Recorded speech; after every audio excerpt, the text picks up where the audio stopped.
আমাদের ইনকিলাব মঞ্চের লং মার্চের শুরুতেই যারা বুকের তাজা রক্ত দিয়ে 18 কোটি মানুষের জন্য একটি স্বাধীন সার্বভৌম নতুন বাংলাদেশ উপহার দিয়েছেন, আমরা সমস্ত শহীদদের প্রতি ইনকিলাব মঞ্চের লং মার্চের পক্ষ থেকে তাদের রুহের মাগফিরাত কামনা করছি। আমরা তাদের পরিবারের জন্য দোয়া করছি, আল্লাহ তাদের পরিবারকে বাংলাদেশের স্বাধীনতা সার্বভৌমত্বের সিপাহ সালার বানিয়ে দিন।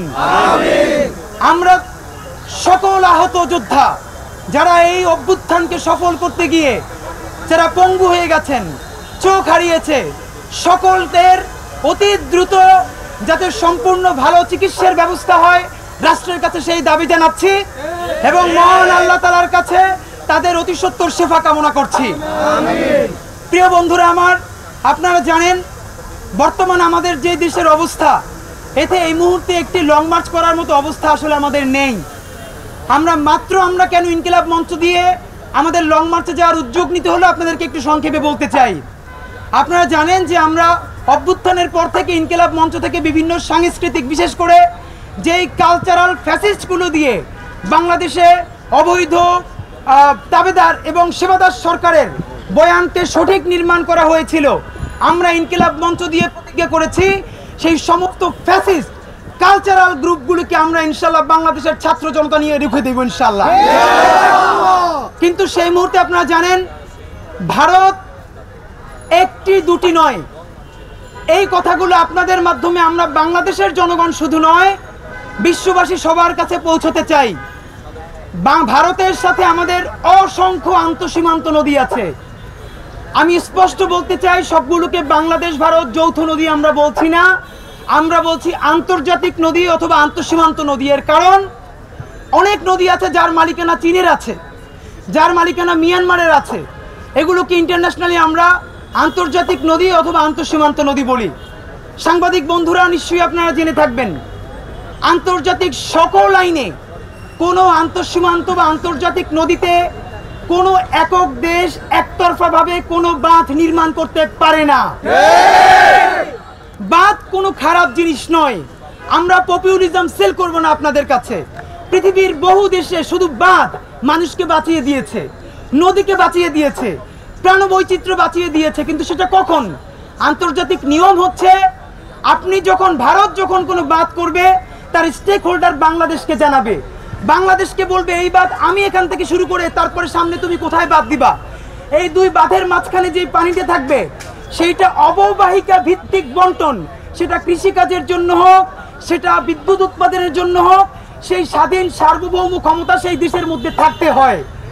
অথচ কি লজ্জা, আপনারা জানেন ভারত গত 50 বছরের বেশি সময় ধরে আমাদের প্রত্যেকটা আন্তঃসীমান্ত নদীতে আমাদেরকে না জানিয়ে, আমাদেরকে না ডেকে তারা একের পরে এক বাঁধ নির্মাণ করেছে। আপনারা বলতে পারেন যে তাহলে এত বছর ধরে কথা হয় নাই কেন? প্রশ্ন উত্তর একই, যে এত বছর আপনারা কোথায় ছিলেন? উত্তর হলো এত বছর আমরা আয়না ঘরে ছিলাম। আয়না ঘর শুধু একটি সিম্বলিক জিনিস নয়, বাংলাদেশের 18 কোটি মানুষের অন্তত কোটি কোটি পরিবারকে আয়না ঘর বানিয়ে ফেলা হয়েছিল। সুতরাং সে আয়না ঘর ভেঙে বাংলাদেশের মানুষ রাজপথে আসতে শুরু করেছে। আমরা শুধু বলতে চাই, ভারত যতগুলো একতরফা অবৈধ বাঁধ নির্মাণ করেছে অতি সত্বর সেই বাঁধগুলো আন্তর্জাতিক কমিউনিটিকে নিয়ে, আন্তর্জাতিক ফোরামকে সাথে নিয়ে উচ্ছেদ করতে হবে। আমরা স্পষ্ট বলতে চাই, আপনারা জানেন কত নির্লজ্জ হলে আমরা তিস্তা মহাপরিকল্পনা নিয়েছিল বাংলাদেশ সরকার, যার মাধ্যমে আমাদের উত্তরাঞ্চল বাঁচার একটি বড় পরিকল্পনা ছিল। যেই ভারত তিস্তায় বাঁধ নির্মাণ করেছে গজলডোবায়, আমরা তার বিপরীতে নিজেদের অধিকারের জন্য একটা বাঁধ নির্মাণ করতে চেয়েছি, সেই বাঁধও নাকি ভারতকে নিয়ে নির্মাণ করতে হবে। লজ্জা! আর সেই খুনি হাসিনার সরকার সেখানে ভারতকে ইনক্লুড করতে যে আমাদের সেই তিস্তা মহাপরিকল্পনা বাস্তবায়ন করতে পারে নাই। সুতরাং আমাদের যে নির্দিষ্ট দাবি আছে, এটা আমরা কুমিল্লা যে টাউন হল আছে সেইখানে বড় করে বলবো, আমরা বিবির বাজার পর্যন্ত যাব। শুধু সংক্ষেপে আপনাদেরকে এখন রোডম্যাপটা বলতে চাই। আমরা অল্প সময়ের মধ্যে এই যে 10টি ট্রাক, এর সাথে প্রচুর জনপরিবহন এসেছে, আপনারা দেখেছেন। এর সাথে সামনে আরো অনেক মানুষ আমাদের সাথে যুক্ত হবে। আমরা শাহবাগ থেকে আমরা যাত্রাবাড়িতে, যেখানে আমাদের এই আন্দোলনের স্টালিনগ্রাদ হয়ে উঠেছিল। সেই যাত্রাবাড়ি থানার সামনে আমরা একটি পথসভা করব। যাত্রাবাড়ি থেকে আমরা চিটাগাং রোড হয়ে কুমিল্লা চান্দিনায় গিয়ে একটি পথসভা করব। কুমিল্লার চান্দিনা থেকে আমরা কুমিল্লার টাউন হলে গিয়ে আশা করা যায় সেখানে একটি বিপুল ছাত্র জনতার সমাবেশ হবে।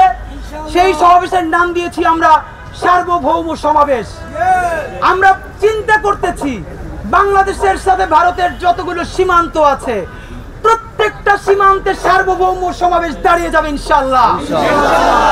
সেই সার্বভৌম সমাবেশে হাজার হাজার মানুষ নিয়ে আমরা বিবির বাজার সীমান্ত অভিমুখে পদযাত্রা করব এবং সেখানে গিয়ে আপনারা বলতে পারেন যে বাংলাদেশের মানুষ তো আমাদের সাথে আছেই।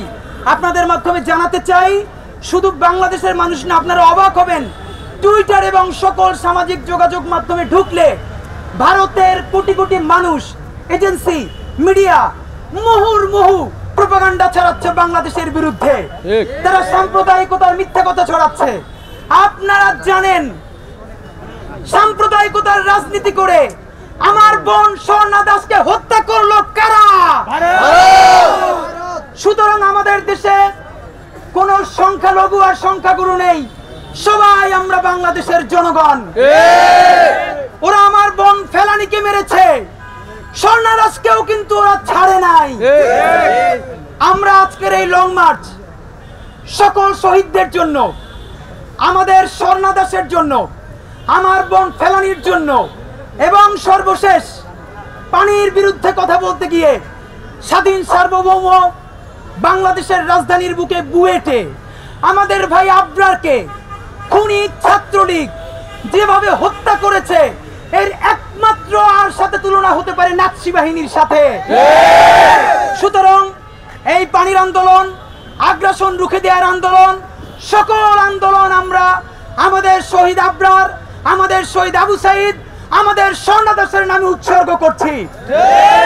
সুতরাং আমরা একটু পরে যাত্রা করব কুমিল্লার টাউন হলের সার্বভৌম সমাবেশে। আমরা সেখান থেকে আমাদের দাবি ঘোষণা করব। সে পর্যন্ত আপনারা সাথে থাকবেন। বাংলাদেশ জিন্দাবাদ, ইনকিলাব জিন্দাবাদ।